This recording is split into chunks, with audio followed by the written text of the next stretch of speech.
2019-20 school year. First, I'd like to thank all members of Team HISD, especially our principals and teachers who worked incredibly hard for our students during the transition to distance learning. I also want to thank our parents and community members for their support and patience during this unprecedented challenge. And I want to thank our students for their flexibility and determination to continue learning at home. And all those students who direct messaged me in Microsoft Teams, thank you for those late night phone calls, those early morning phone calls. I appreciate it. Thank you for being engaged. I'm including you in my data engagement. We have been able to successfully contact 95% of our 206,000 students that were enrolled in HISD as of April 4th, 2020. We're still working to continue making contacts with those remaining students via phone, text, email, or in-home visits with appropriate social distancing. Also, there's a harsh divide, technological divide in our city. We've estimated that 35% of homes in the district do not have internet access. To close the divide, we issued internet hotspots and devices like laptops and Chromebooks to our students. We purchased an additional 4,000 and have deployed an additional approximately 2,000 to date of those hotspots. The district deployed over 14,000 devices to students since March the 13th. We've purchased an additional 25,000 devices that we're waiting to come in, and we will continue over the next several weeks to deploy those devices out to our students that still need access or still need technology. As part of our work to stay engaged with families, the district launched the HISD at Home hotline. Students and parents can call the hotline Monday through Friday with questions concerning distance learning. Over 2,300 calls have come into the hotline. We have operators answering questions in English, Spanish, Vietnamese, and Arabic. The hotline number is 713-556-4636. Once again, 713-556-4636. 713-556-INFO. I want to thank our media partners who have been airing HISD home TV lessons throughout the week. Thank you for your support. Thank you for supporting the children in HISD. We are prepared as a district to continue the HISD at home platform if required for the 2020-21 school year, or if future related school interruptions occur. I'm thankful for our partnership with the Houston Food Bank to serve the nutritional needs of our families. There's a tremendous need in our community, and our nutrition services team, they have really stepped up to support our families. In addition to all members of our police department, I'm very thankful for their support out at our food distribution sites. Since March the 13th, we have distributed over 5.2 million pounds of food to more than 125,000 households across the city. We've held several distribution sites across the district Monday through Friday. And then every Saturday for the past 4 weeks, we've held a mega distribution at the NRG Stadium. We will continue with that tomorrow, and then next Friday, May 22nd, will be our last day at NRG. Community partnerships have secured a donation of $50,000 from Adrian and Ashley Peterson Foundation to support our food distribution efforts. The district has also partnered with the Houston Food Bank to help our 10-month employees from nutrition services to register for SNAP benefits. Additionally, we are working to train our wraparound specialists to help our families be able to access SNAP benefits. And we're piloting a meal delivery program to feed our homeless students. Additionally, community partnerships, we've distributed over 100,000 books in partnership with the Barbara Bush Foundation. We're also partnering with the Children's Museum of Houston to launch our virtual Read Houston Read and Camp Adventure. Partnered with Books Between Kids to provide over 7,000 books to children and families during our Super Saturday food distribution at NRG. We also have partnered with the Astros Foundation, Kroger's, and others to salute our Educators of the Year during the COVID closing. We partner with Workforce Solutions to train wraparound specialists on helping families access unemployment benefits. We're partnering also with CompuDot and communities and schools to provide 2,800 computers to our students at selected campuses. The Houston Urban League will partner with us in select campuses to provide over 2,500 books, and they will help us with a virtual readathon in partnership with HEB and Scholastic. And Texas Children's Hospital will bring its mobile clinic to up to 10 of our campuses to provide COVID-19 information. Mask and eventually pediatric COVID testing will occur at our HISD food distribution locations. The one that you heard a lot about over this past week. We have informed students and parents and staff that all HISD high school graduation ceremonies will be held virtually. I have to admit that this was one of the most difficult decisions I ever confronted as a district leader, besides having to close schools in the Midwest during snowstorms. The safety of our students and families is our top priority. We also considered all potential options to celebrate our seniors. We ultimately decided and determined that it is not feasible or responsible to schedule 45 graduation ceremonies and potentially put health and safety of our families at risk. Our virtual graduations will go live on June the 14th, and principals will be providing additional detail to students. I'm thankful to our mayor for leading the effort to ensure our seniors do have an opportunity to join their classmates one last time for a citywide celebration, which is optional for our students. This citywide celebration will be held on June the 5th, and it will be open to students only of the graduating class of 2020. I encourage all Houstonians to celebrate the HISD senior class of 2020. As I look across the district, I am so proud of the incredible accomplishments of this class and what they have achieved. Summer school will be held virtually from June the 8th through July 2nd. All students except seniors will keep their laptops that have been deployed until the end of the summer. We're planning for approximately 45 students to attend virtual summer school with lessons provided via Microsoft Teams with a teacher. Paper-based curriculum will be provided to students if requested. Students will be asked to submit to their campus during the last week of summer school. At the end of summer school, laptops will be collected, cleaned, re-imaged, and to get prepared for the 2021 school year. We are also encouraging additional 160,000 students in HISD to take advantage of enrichment opportunities virtually this summer. That information will be shared across the district with all parents and students. As we think about the 2020-21 school year, we're looking at various options. As I stated earlier, we're prepared to continue virtually with HISD at home if needed. We're also looking at options where some of our students might attend school on an A day or B day or different days.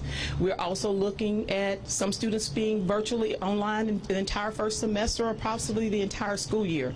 We're waiting to receive guidance from TEA as it relates to how we would track and count attendance if parents chose to continue their child participating in a virtual format. We've also received guidance from TEA as it relates to possible options of a year-round designation or extended school year calendars, and we are exploring that as a district. If we were to make a recommendation to the Board of Education to become a year-round district, the board would have to accept that. That would be step one, and then step two, we would modify and adjust the calendar that the board approved in February. We are starting to engage our stakeholders meaning principals, teachers, parents, around the option of not only a possible year-round designation, but extending the school day by 30 minutes next school year, beginning in August. If by chance we do not move toward a year-round designation, we would offer, starting August the 1st, academic boot camps for students that we are targeting, and we've targeted based on data that says we need them in. So think about that 40,000 students that we've already identified for summer school. We would be identifying additional students that we would bring in early, either virtually or face-to-face, for additional support. And last night, our Board of Education approved the first step toward our district embarking on a journey to become a district of innovation. So the first step is that the board has to approve a resolution that gives us authority to start working and to form a committee. Step 2 of that process is for the board to hold a public hearing, which is scheduled for Thursday, May the 28th at 5 p.m. We are asking the committee, the District of Innovation Committee, to consider 3 things. Number 1, the relief around the required 4th Monday in August start date for the school year. Number 2, being able to hire non-certified career and technical education teachers only. Career and technical education teachers only. And then also waiving the minimum attendance for class credit, which right now currently is a 90% attendance rule. Those are the only 3 items that we're asking the committee to consider when they create the plan. I want to be very clear. Our plans under the District of Innovation model are not intended to be an attack on any of our teachers or any other employee groups. It is just a way for us to provide additional flexibility around our school calendar, and also for us to attract and retain teachers that we need to expand for our career and technical education programs.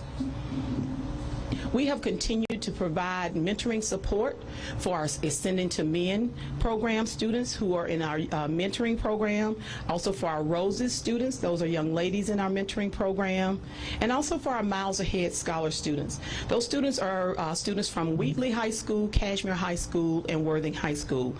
Our team has been involved with reaching and providing support to over 6,000 homeless students. And we've also provided 14 homeless families with assistance, financial assistance to help them through funds from our foundation. Also, I want to thank Pro Unitas. They donated $87,000 in Visa gift cards to support our families, and I want to thank them for that support. Lastly, I'd like to introduce 2 new members, well, actually 1 new member of our team and 1 member that has been promoted. And then after that, we will take questions. I'd like to recognize Chief Glenn Reed. Chief Glenn Reed is our new Chief Financial Officer. He has been in the district for over 20 years. He started out in the various positions at the school level, moved into various positions in our finance and budgeting department. So very thankful that he accepted the position to lead us not only during this time, but as we prepare our 2021 budget for the new school year. And then there you are. Chief Pedro Lopez is our new Chief of Police. Some of you are familiar with him. He's joining us from the Houston Police Department, where he has over 30 years of experience in law enforcement. I'm excited that he chose to join us and become a member of our team.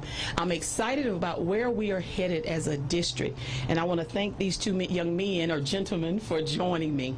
At this time, I'll pause and take questions from you. Or if you have questions for Chief Lopez or Chief Reed, they're ready to take questions also.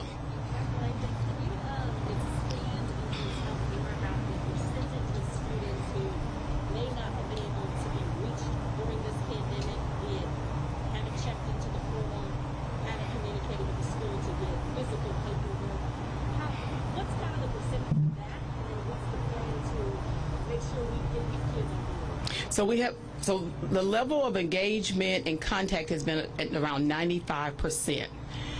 What we're experiencing when we pull data around true engagement, like you say, logging in, is we have different platforms that we have allowed our schools to continue to utilize. District-wide, we're supporting Microsoft Teams. Our schools also have used other platforms. They were already using them pre-COVID. We have the Hub. All of our high school students, of course, had one-to-one computing prior to COVID-19. And then we have some other platforms, Google Classrooms, that they're utilizing. And so the engagement is still 95% of contact that a teacher's made contact. Students have either accessed our HISD at home TV, they've watched those lessons, or they have gone in on the Imagine Learning or Imagine Math. That is another instructional software program that we're utilizing. I will tell you, once we made the announcement as it relates to the grading cycle or process, we did start to see a decrease in participation. But what we also found is there were students that were utilizing the technology, but they also requested paper-based materials. We've distributed 88,000 packets of materials for kindergarten through 8th grade students.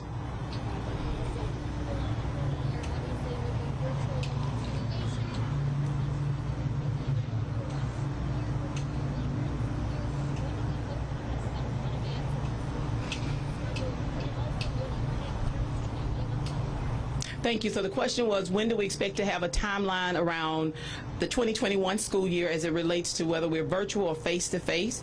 We would hope to have that information within the next 4 weeks. Of course, we have to pay attention to the guidelines that we receive from our city and health departments. Understand that the CDC released some new guidelines today. Want to take a look at those. And so we're hoping to make that decision within the next 4 weeks. But we also, like I say, everything is contingent upon the waivers and the guidelines that we receive from TEA. And I know that they're working as fast as they can to also provide that information. What I'd share with parents is continue to be patient and understanding with us. Take advantage of the summer opportunities via summer school or summer enrichment. Thank you. Jacob.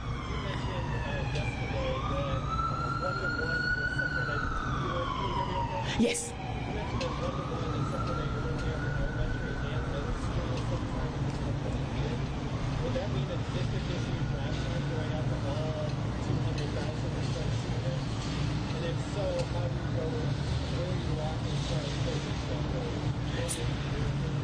So our goal would be for one-to-one computing for the 2021 school year for every elementary and middle school student. As I stated, high schools already have it.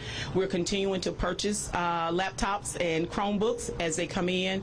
We are going to send out another survey to our students and families to see if their situation has changed so that we can gather that information. We're utilizing our wraparound specialists and other district staff to contact every child and every parent, kindergarten through middle school, to find out what those needs are. And as the equipment comes in, we're deploying it out based on the information that currently our schools are self-reporting.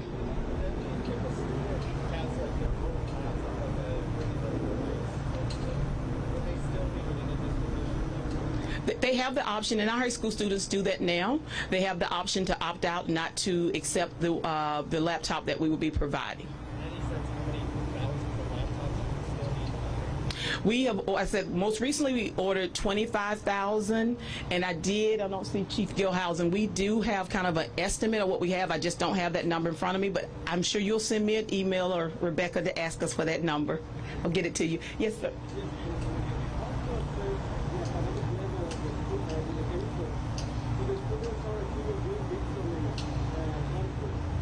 Okay. Tell me, say just.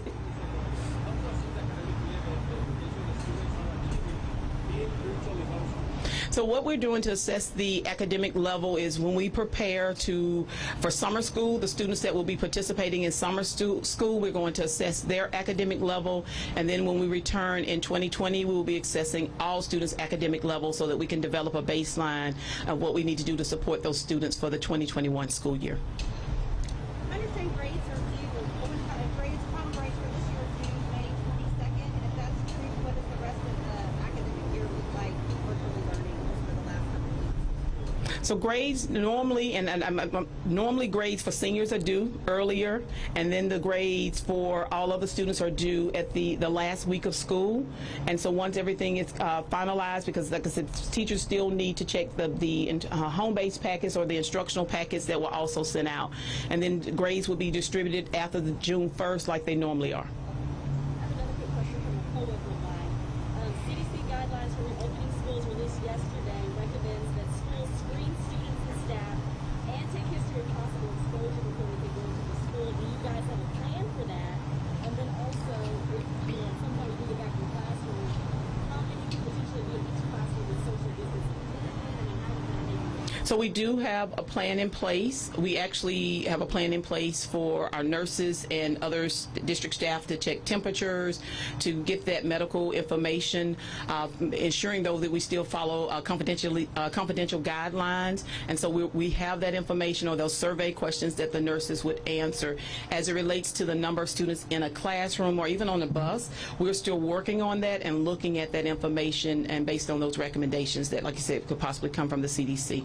And so we're still trying to work that out. Our issue, and it's a good issue, but it's a bad issue under COVID-19, is our great issue is we transport students across this entire district, about 60,000 students daily. The issue now is, as we start looking at social distancing and looking at how to designate a work day or school day and a school week, is transportation is going to guide that. Where if we have a student on the west side of town that needs to go to the east side, how we do that and how we transport students. So transportation, are they running their scenarios right now? All right, last question, different color. According to our investigative team, they say only about 40% of students, according to them, are using your own online portal system. If so, how do you guys plan on boosting those numbers up? So that goes back to what I stated earlier, that 40% that you're referring to is through Clever. But then we have the other platforms. And so what we've shared with principals is for phase 2, possibly, that there will be a standard level of expectations of engagement via, right now, Microsoft Teams. They will still have access to their other platforms. So we have a team now, an instructional continuity team, that are working on those expectations and those requirements that will be shared. So it's kind of a guidebook that will be shared with principals and teachers, and then also a guidebook for parents.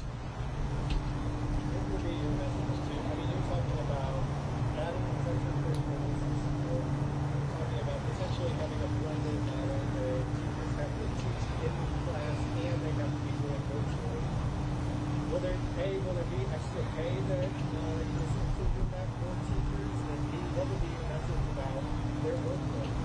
So as it relates to if we add additional days to the calendar beyond the teacher contract or additional time, of course, teachers and staff would be compensated for that time. And the message around workload, that's what we're working on now, to look at that, because we've allowed principals throughout this first phase to design their own school schedules, either daily or weekly, and we're going to be looking at that. And because we have to look at the emotional toll that is taken also on our teachers to prepare and keep students engaged, but also on the other side, the emotional toll on our students and families. So all of those things we're looking into. So how do we make this easy on our parents that, number one, they still have to work, number two, that experience challenges in certain subject areas? How do we support them, and how do we support students who are at home basically learning on their own when the teacher is not available? So those are questions and resources that we're trying to pull together now to be prepared for the 2021 school year. Is it at all possible to live stream in-person instruction? Is that anything that you're looking at, so that you could have a teacher in the classroom with a smaller group of students and then have a group of students at home watching along? We've talked about that and explored. I know there's some options there. We live stream our board meetings, and so most of you probably went to bed. You didn't stay up with us until 1:35 this morning. But we do have that capability. Like I said, that gets in the area of technology, but there are some options, because we've also talked about, even when we were experiencing teacher shortages, around distance learning. Questions? Yes. Some other districts have reported that there's been certain addendums to teacher contracts. I know one district in the area, they're now including furloughs in teacher contracts. As far as you know, for the HISD teachers, have there been any changes in the way that the teacher contracts are? If you had to furlough teachers, would that be up for the 2021? We are not putting anything around furloughs in our teacher contracts. Actually, we're prepared to send out our teacher contracts next week. I did change my cover letter that is attached to the contract. It just says, based on what's going on, we're going to need to be flexible and make some changes. But if we ask our teachers or any staff member to do more, we will compensate them for that. Yes.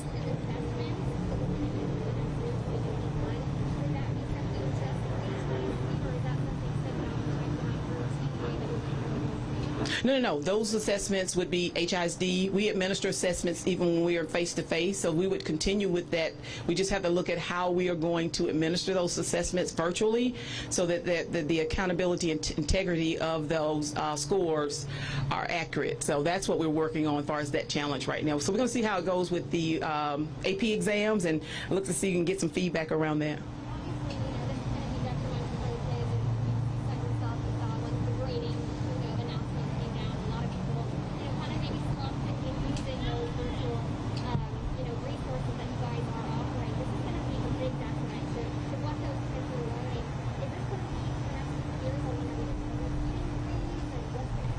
I mean, we're going to need to provide additional support around enrichment and intervention. I just finished a meeting with our principals. I meet with them every Friday virtually, and that's what I shared with our principals, that we already had students that were, several grade levels behind, and we're going to have to do more, and it's going to call for all of us to be flexible and find ways to meet our students where they are. And you're right, it could take us several years to kind of rebound. If you think about how long it's taken our economy to rebound from Harvey, we really haven't rebounded 100%, right? So same thing academically. It could take us 3 to 5 years.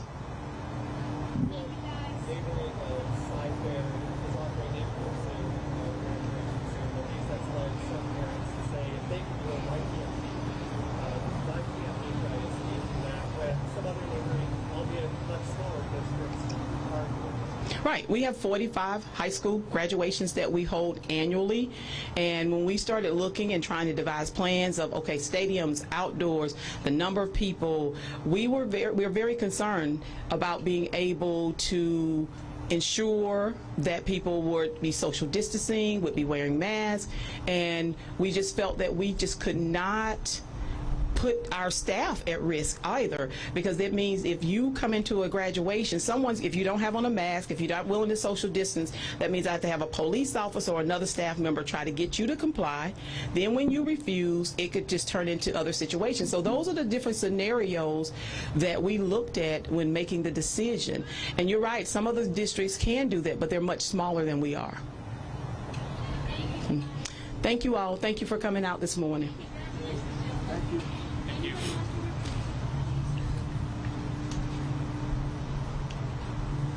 I need you for one-on-one instead.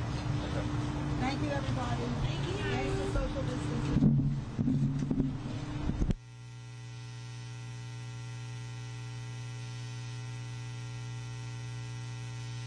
Right here. I have no. Yeah. You good? I'm fan over here. Oh, you want me to stand over No, no. It's hot over here. Oh, it's over here. Okay, yes, sir. He's already bossing me around.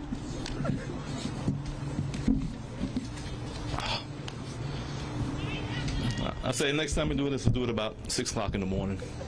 It's too hot out here. So this is Spanish, right? Oh, you want English first? Okay. All right. Good morning, everyone. You ready? All right. Before making a few comments, I want to like to take the opportunity to thank a few people. I want to thank Dr. Layton for having the confidence in me and appointing me as Chief of Police. I want to thank my family and friends at HPD. You know, I spent 29 years there, and I have a lot of experiences. And I'm going to give a special thanks to Chief Acevedo, Chief Finner, and Chief Slinkard, and the rest of the Sector's command staff. Last but not least, I want to thank my wife for all the support and help she has given me for the past 33 years. I've been in law enforcement 33 years. The long hours, the weird shifts, coming home in the middle of the night because I tore my uniform, chasing a suspect. You were always there, and I thank you for that. Now, enough of the mushy stuff. Now we're going to get down to business. HISD represents the multicultural makeup of Houston. The district serves over 210,000 children, and our students speak over 100 different languages. Like all school districts all over the nation, there are challenges due to lack of resources, but I'm confident that this board will do their best to overcome those challenges. As the Chief of Police, I look forward to building relationships with the board members, the principals, and all HISD employees as we work together to provide a safe learning environment for our children. That will be my #1 goal. I want to build on the success of my predecessor, Chief Cordova. Chief Cordova has done an outstanding job leading this agency, and I thank him for his service and wish you the best in Aldine. As the new chief, these are the areas that I want to focus on. #1, professionalism. I want officers to be proud of being an HISD officer. I want the public to view our officers as a professional agency. #2, I want to train officers to be guardians and better understand adolescent behavior. I do not want every encounter with a child to result in a police report. I want to find ways to have officers become mentors to our children. I have directed my staff, which Chief Rogers, Captain Barbosa, and Captain Flannel. Yesterday we had a 2.5-hour meeting and we discussed how to integrate the police department into the youth programs, and they started working on that this morning. It's an honor to be the Chief of Police, and I look forward to working alongside with the hard-working, dedicated, and professional men and women at HISD Police Department. Before I finish, I want to let everyone know, pass it around, that we are actively recruiting. If you have the heart of a servant and a dedicated public service, visit our webpage at www.houstonISD.org/page/17152 and click on Join Our Team. Thank you. Any questions? ¿En español? Yes. Okay, ¿cómo está? Oh, bien, bien. ¿Cómo se siente de este reto, este nuevo reto? Son muchos estudiantes y estamos en un tiempo muy difícil en este momento y la seguridad es primordial. ¿Cómo se siente? Yo me siento bien. Yo hablé con el equipo ayer, con el jefe Rogers y el comandante Barbosa, ¿verdad? Perdona. Y hablamos de eso, de cómo hacer las escuelas más safe para los niños. Quiero que la policía entre en programas con los niños para que ellos no tengan miedo de nosotros. Eso es la primera cosa que quiero hacer. Dígame usted, ¿cuál es la confianza que usted quiere que tengan los padres de familia? Por ejemplo, antes de la pandemia había problemas de seguridad por amenazas, de bombas, etcétera, etcétera. Ahora, con esta nueva cosa, ¿cómo usted está preparado para que los padres confíen en usted? Porque la mayoría de los padres que usted va a estar lidiando con ellos son hispanos, más del 60% son hispanos. Lo que tengo que hacer es comunicar con eso, con los padres y los mamás de los niños. Pero no sé todavía lo que estoy haciendo, pero en las primeras semanas, 2 o 5 semanas, voy a revisar todos los programas de seguridad y vamos a ver si podemos hacerlos con más poder. Pero tengo que comunicar con los mamás y los padres de los niños para saber lo que ellos quieren que nosotros hacemos por los niños. ¿Cuál es el mensaje para la comunidad? El mensaje con la comunidad es que estamos aquí para ayudar a los niños. No queremos poner a los niños en la cárcel. Lo que queremos hacer es hacer una relación con los niños que son positivos y que no tengan miedo de nosotros. ¿Qué significa para usted, hijo de Estados Unidos, obviamente porque es de Brooklyn, pero hablar español para los migrantes que están allá afuera? ¿Cómo sabe yo que soy de Brooklyn? Porque yo sé. Ok. Otra vez, dime otra vez. ¿Cómo se siente usted como hispano de tomar esta posición tan importante? Porque estamos hablando de los más de 200,000 estudiantes que van a estar pendientes de lo que se diga. Estoy orgulloso porque como un hispano aquí en Houston, aquí en HISD, los niños son como 70% hispanos. Y necesitan a alguien que pueda hablar con ellos y puedan entender cómo ellos viven. Y yo sé cómo viven. Tengo familia en Puerto Rico, yo tengo amigos que son mexicanos, yo tengo amigos de El Salvador, yo conozco a muchas personas y quiero comunicar con ellos. Y puedo.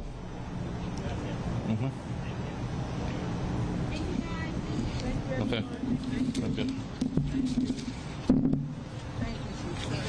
No problem.